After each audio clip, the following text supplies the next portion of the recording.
BJP ಶಾಸಕ ಜನಾರ್ದನ ರೆಡ್ಡಿಯ ಬಳ್ಳಾರಿ ವನವಾಸ ಮುಗಿದಿದೆ. ಯಾವುದೇ ನಿರ್ಬಂಧವಿಲ್ಲದೆ ಬಳ್ಳಾರಿ ಜಿಲ್ಲೆ ಪ್ರವೇಶಿಸಲು ಸುಪ್ರೀಂ ಕೋರ್ಟ್ ಗ್ರೀನ್ ಸಿಗ್ನಲ್ ಕೊಟ್ಟಿತು.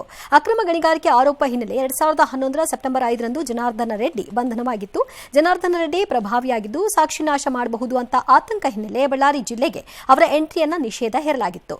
ಆದರೆ ಸುದೀರ್ಘ 14 ವರ್ಷದ ಬಳಿಕ ಸುಪ್ರೀಂ ಕೋರ್ಟ್ ಈ ವಿಚಾರದಲ್ಲಿ ಜನಾರ್ದನ ರೆಡ್ಡಿಗೆ ರಿಲೀಫ್ ಕೊಟ್ಟಿದೆ. ಇದರಿಂದಾಗಿ ಜನಾರ್ದನ ರೆಡ್ಡಿ ಅಭಿಮಾನಿಗಳು ಸಂತಸಗೊಂಡಿದ್ದಾರೆ, ಪಟಾಕಿ ಸಿಡಿಸಿ ಸಂಭ್ರಮಿಸಿದ್ದಾರೆ.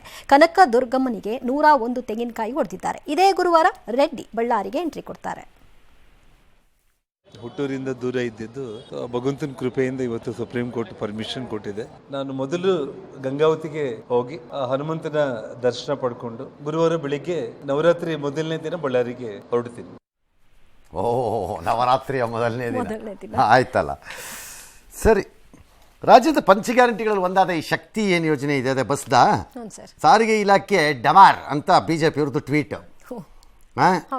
ಎಲ್ಲ ನಷ್ಟ, ಸಿಬ್ಬಂದಿ ಕಾಸಿಲ್ಲ, ತುಟಿ ಭತ್ಯೆ ಇಲ್ಲ, ರಾಜನಗದೀಕರಣ ಇಲ್ಲ, ಸಿದ್ದರಾಮಯ್ಯ ಸರ್ಕಾರದಲ್ಲಿ ಕಾಸಿಲ್ಲ ಅಂತಂದರೆ ರಾಮಲಿಂಗಾರೆಡ್ಡಿ ಅವರೇ ಬಿಜೆಪಿ ಅವ್ರಿಗೆ ಮಾಡೋ ಕೆಲಸ ಇಲ್ಲ, ಅವ್ರಿಗೆ ತಿಳುವಳಿಕೆ ಇಲ್ಲ ಅಂತ ಅಂದ್ಬಿಟ್ಟಿದ್ದಾರೆ. ಬಿಜೆಪಿಯವ್ರಿಗೆ ತಿಳುವಳಿಕೆ ಇಲ್ದಿರ್ಬೋದು ಸರ್, ಆದರೆ ಈ ಸಾರಿಗೆ ವ್ಯವಸ್ಥೆಯನ್ನು ದಶಕಗಳಿಂದ ಅರೆದು ಕುಡಿದು ಅರಗಿಸಿಕೊಂಡಿರುವ ಅನಂತ್ ಸುಬ್ರಾವ್ಗೂ ಬುದ್ಧಿ ಇಲ್ವಾ? ಅವ್ರಿಗೂ ಹೇಳ್ತಿದ್ದೀರಾ? ಅವ್ರಿಗೂ ಹೇಳ್ತೀರಾ ಅದನ್ನ? ಅವರು ಅದನ್ನೇ ಹೇಳಿದ್ದು, ನೀವು ಹಿಂಗೆ ಮಾಡ್ಕೊಂಡ್ರೆ ಕ್ರಾಸ್ ಸಬ್ಸಿಡಿ ಮಾಡಿ ಸರ್ಕಾರ ಕೊಡಬೇಕು, ಹಿಂಗೆ ಮಾಡ್ಕೊಂಡ್ರೆ ಹೆಂಗೆ ಅಂತ ಆತಂಕ ಅವರು ವ್ಯಕ್ತ. ಅವ್ರಿಗೂ ಇಲ್ವ ಹಂಗಾರೆ ಬುದ್ಧಿ? ಬಿ ಜೆ ಪಿಯವ್ರಿಗೆ ಇಲ್ಲಪ್ಪ. ಓಕೆ, ಅನಂತ್ ಸುಬ್ರಾವ್ಗೆ ನನ್ನ ಪ್ರಕಾರ ಏನು ಅಥಾರಿಟಿ ಅನಂತ್ ಸುಬ್ರಾವ್. ಅವ್ರದ್ದು ಯೂನಿಯನಿಸಮ್ ಏನ್ ಬೇಕಾದ್ರೂ ಇದ್ಕೊಳ್ಳಿ. ಅವ್ರ ಹೇಳಿಕೆ ಎಸ್. ಇನ್ನು ಬಿಜೆಪಿಯವರೊಬ್ರು 1200 ಕೋಟಿ ರೆಡಿ ಮಾಡಿಕೊಂಡು ಸರ್ಕಾರ ಉರುಳಿಸೋದಕ್ಕೆ ಯತ್ನಿಸ್ತಾ ಇದ್ದಾರೆ ಅಂತ ಯತ್ನಾಳ್ ಆರೋಪ ಮಾಡಿದ್ರು. ಈ ಸಂಬಂಧ ಕಾಂಗ್ರೆಸ್ಗೆ ಈಗ ಅಸ್ತ್ರವಾಗಿದೆ. ಈ ಬಗ್ಗೆ ಐಟಿ ತನಿಖೆ ಆಗಬೇಕು, ಇಡಿ ತನಿಖೆ ಆಗಬೇಕು ಅಂತ ಕಾಂಗ್ರೆಸ್ ಆಗ್ರಹಿಸಿದೆ. ಜೊತೆಗೆ ಹೈಗ್ರೌಂಡ್ಸ್ ಠಾಣೆಗೆ ದೂರು ಕೂಡ ಕೊಟ್ಟಿದ್ದಾರೆ. 1000 ಕೋಟಿ ಹಣದ ಮೂಲ ಯಾವುದು ಅನ್ನೋದ್ರ ಬಗ್ಗೆ ತನಿಖೆ ಮಾಡಿ ಯತ್ನಾಳ್ ವಿರುದ್ಧ ಎಫ್ಐಆರ್ ದಾಖಲಿಸಿ ಅಂತ ಕೋರಿದೆ. ಮತ್ತೊಂದು ಕಡೆ ಬಿಜೆಪಿ ಕೂಡ ಯತ್ನಾಳ್ ಹೇಳಿಕೆಯನ್ನ ಗಂಭೀರವಾಗಿ ಪರಿಗಣಿಸಿ ಹೈಕಮಾಂಡ್ಗೆ ದೂರನ್ನ ಕೊಟ್ಟಿದೆ. ಶೀಘ್ರವೇ ಪಕ್ಷದಿಂದ ನೋಟಿಸ್ ನೀಡಲು ತಯಾರಿ ನಡೆಸಿದೆ. ಇಲ್ಲಿಯವರೆಗೆ ಹಣದಿಂದ ಯಾರೂ ಅಧಿಕಾರ ಮಾಡಿಲ್ಲ, ಇಂತಹ ಹೇಳಿಕೆ ಸಮಂಜಸ ಅಲ್ಲ. ಈ ರೀತಿಯ ಹೇಳಿಕೆ ನೀಡಿ ಪಕ್ಷಕ್ಕೆ ಮುಜುಗರ ಉಂಟು ಮಾಡಬಾರದು ಅಂತ ಬಿಜೆಪಿಯ ಸುನಿಲ್ ಕುಮಾರ್ ಹೇಳಿಕೆ ಕೊಟ್ಟಿದ್ದಾರೆ. ಅಲ್ಲಿ ಯತ್ನಾಳ್ ಏನು ಹೇಳಿದ್ದು?